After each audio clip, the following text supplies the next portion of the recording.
What's good, everybody? It's the Chosen One and Bro Sanchez here today to go over what really happened to Eazy and Tupac Shakur and their untimely deaths. We're going to start this video out speaking about Eazy, Eric Wright, who was a young rapper coming out of Southside Compton. Okay, he was signed to Jerry Heller's label with the group NWA in 1986. And I believe Jerry Heller met the group at a rally, some kind of expo, okay, on the south side of Compton. And one thing that I just find really peculiar about that situation, Jerry Heller made it well known that before he met NWA, he had never did any kind of work with any black entertainment group in his whole life. And this was a 46, 45-year-old man at the time. So we have to ask ourselves that question: what made this white Jewish man who was already well taken care of, already rich, okay, already living the life, quote unquote, what does he find so attractive about these 5 young black men, you know what I mean, who sing about rap music that has nothing to do with Jerry Heller's lifestyle? So he obviously had an ulterior motive. Jerry Heller obviously had some kind of hidden intentions behind signing 5 people who he thought were just average street thugs, okay? So we have to start questioning things. We have to start, asking questions and using our God-given common sense and intuition about these things, because like I said, people, nothing happens for no reason. And like I said in previous videos, NWA was at their peak in 1989 with, I believe, their second album, okay? And that was to silence another rap group known as Public Enemy, who were singing songs that were anti-government, anti-establishment. So this whole NWA group was put together, okay, and orchestrated by none other than Jerry Heller, who actually is an agent, okay, for the CIA. And Jerry Heller is a part of something called the Jewish Defense League, which is really a huge branch of the Jewish mafia. And these people actually have ties to the Vatican, people, the Pope and the Black Pope. This is going to get really deep. We're going to have a lot of video evidence, a lot of documented facts, and a lot of very important testimonies from Eazy-E's friends. And a lot of what you guys are going to be seeing in these clips is going to confirm to the fact that Eazy-E was murdered. There was no possible way he could have died the way that the media told us. And these clips gonna show that to us. And with that being said, we're gonna get into interviewed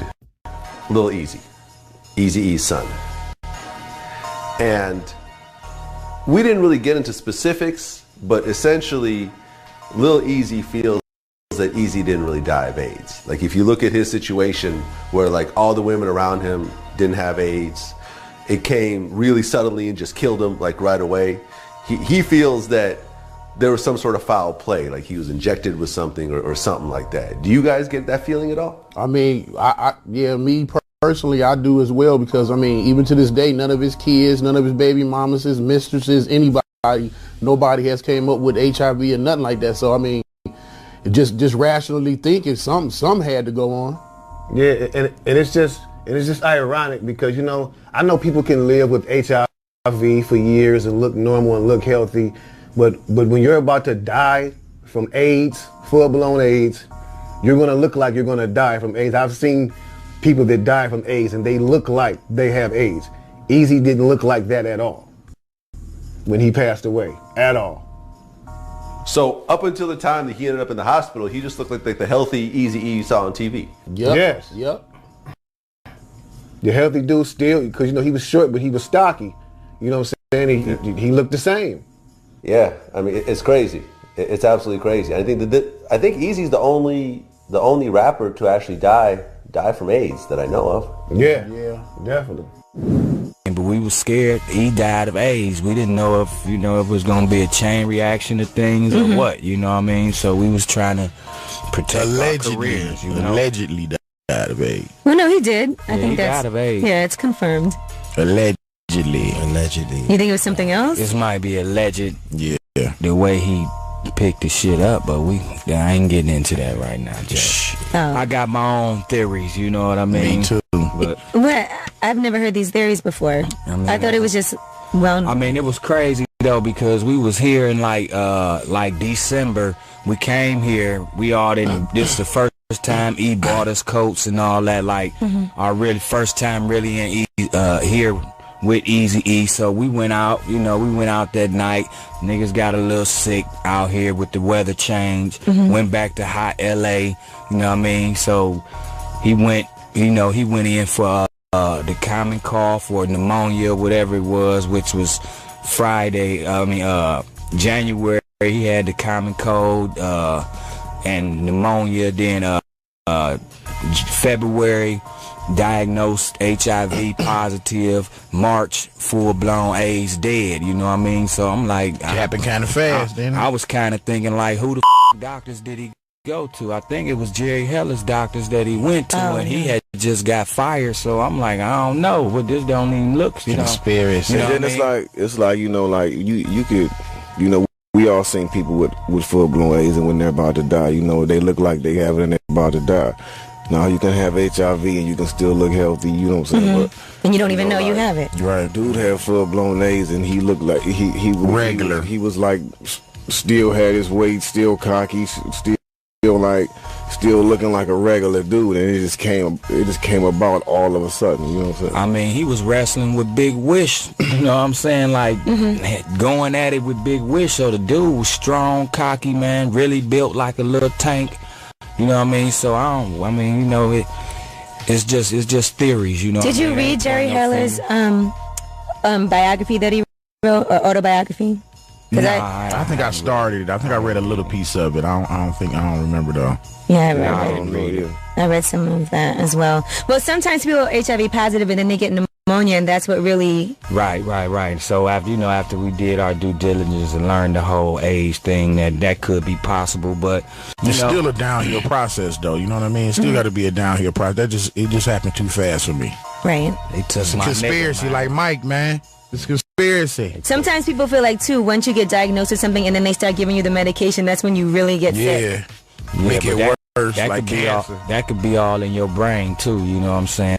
And like they tell you got the shit, now you so worried about it, you know what I mean, it started affecting you differently. But like I said, so like me and my brother Bro Sanchez was saying, there was a lot of foul play going on behind the scenes that was not shown to the public, and it's very obvious. If you look at what Suge Knight said on the Jimmy Kimmel show, he basically stated that he had knowledge and full awareness of the fact that Eazy-E was murdered through lethal injection. But a huge thing that's being misinterpreted by the public is that Suge Knight is the complete big bad wolf, the complete bad guy. Ladies and gentlemen, Suge Knight is a goddamn puppet, just like the rest of these people, okay? Like Dr. Dre and all the other clowns. None of them is on the level of these white Jews who writing the paychecks. And this who make it happen. If you want somebody dead in Hollywood, man, all you got to do is go to the big man. He can make that happen. And if you don't believe what my brother just was telling you about Suge Knight, we're going to play this clip for you with him in this interview. Fresh out of jail, I'll come check you out, right? Right.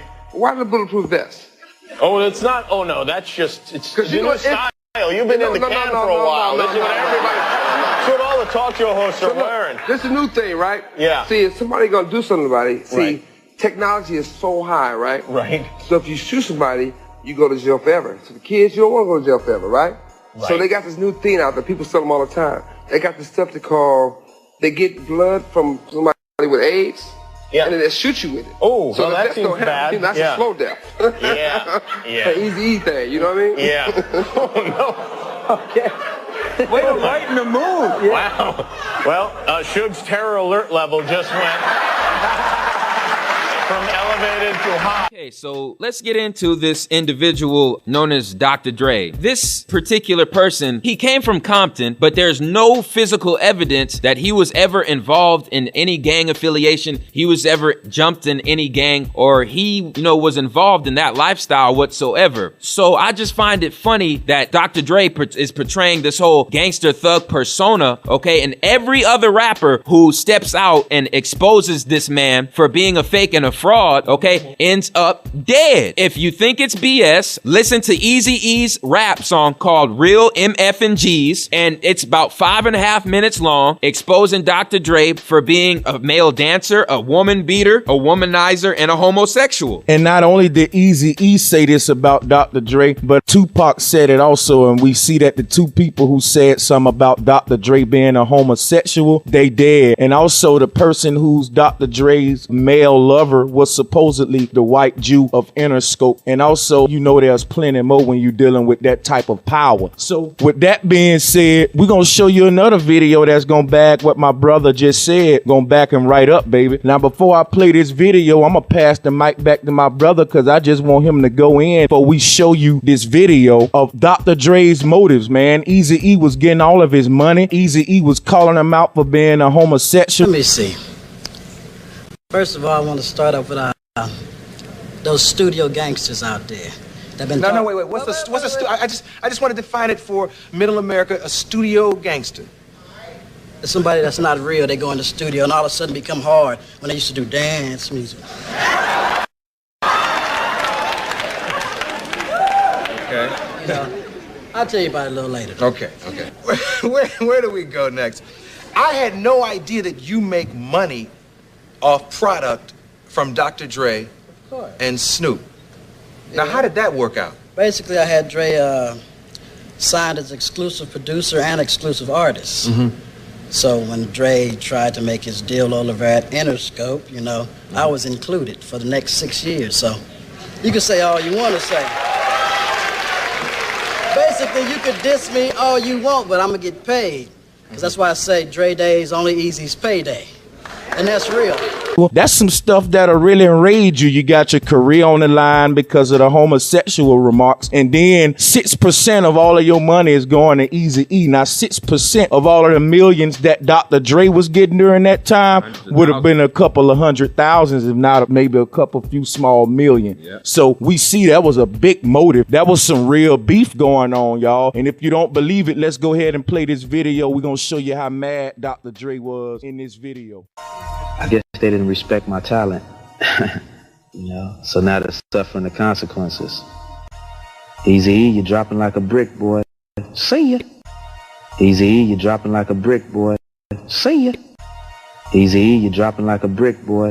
See ya. I might catch a lot of flack for stating this fact, but if you look at who really benefited off of the death of Eazy-E, it was none other than Ice Cube. People, Dr. Dre was going to benefit regardless because he was a homosexual and he was a Freemason off tops from the get-go. But the person who went from rags to riches was Ice Cube, okay? This man got a whole bunch of endorsements. He got the Friday movie, a whole bunch of other action-packed movies, and his album sales increased 100%. A lot of people don't think Ice Cube is a Freemason, but he is a Freemason, and I can show you pictures of him right now doing the Freemason gestures. He also made a statement to the rest of the NWA brothers that when they was beefing with Eazy-E, that if it was him beefing with Eazy-E, Eazy would have been dead or something to that nature. Basically, Ice Cube told them that if it was him beefing with Eazy, Eazy would have been dead, and the way that he made the gesture to was by Lethal Injection. And he actually made an album called Lethal Injection. And we just heard Suge Knight in the previous video talk about this Lethal Injection. Now we're going to play some more videos for you of the victims who was close to Eazy-E, saying that it was indeed foul play, and how they do believe it was, if it wasn't Lethal Injection, it was some form of foul play. I personally believe it was Lethal Injection. But let's get into some of those videos. Yeah, do you think Eazy-E was injected with AIDS? I'm going to save that for the book.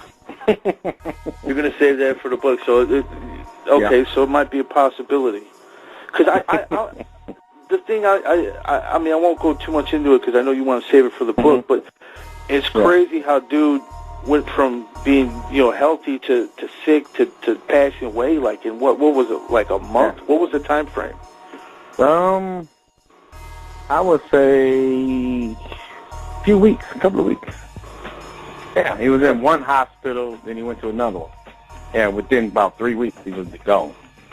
Oh, yeah. And prior to that, he was pretty well healthy? What I seen of him, he was. Yeah. I mean, when you think about it, nobody else got it. Yeah, nobody. That's the thing. None of his kids, any of the women, nobody. Nobody. That is crazy. I would like to say this, you know, I mean, if you have AIDS, it doesn't necessarily mean you will pass it on to people. Yeah. But for him not to pass it on to anybody For none of the women not to get it, not to get it to any of the kids, yeah, it does look like a conspiracy to me.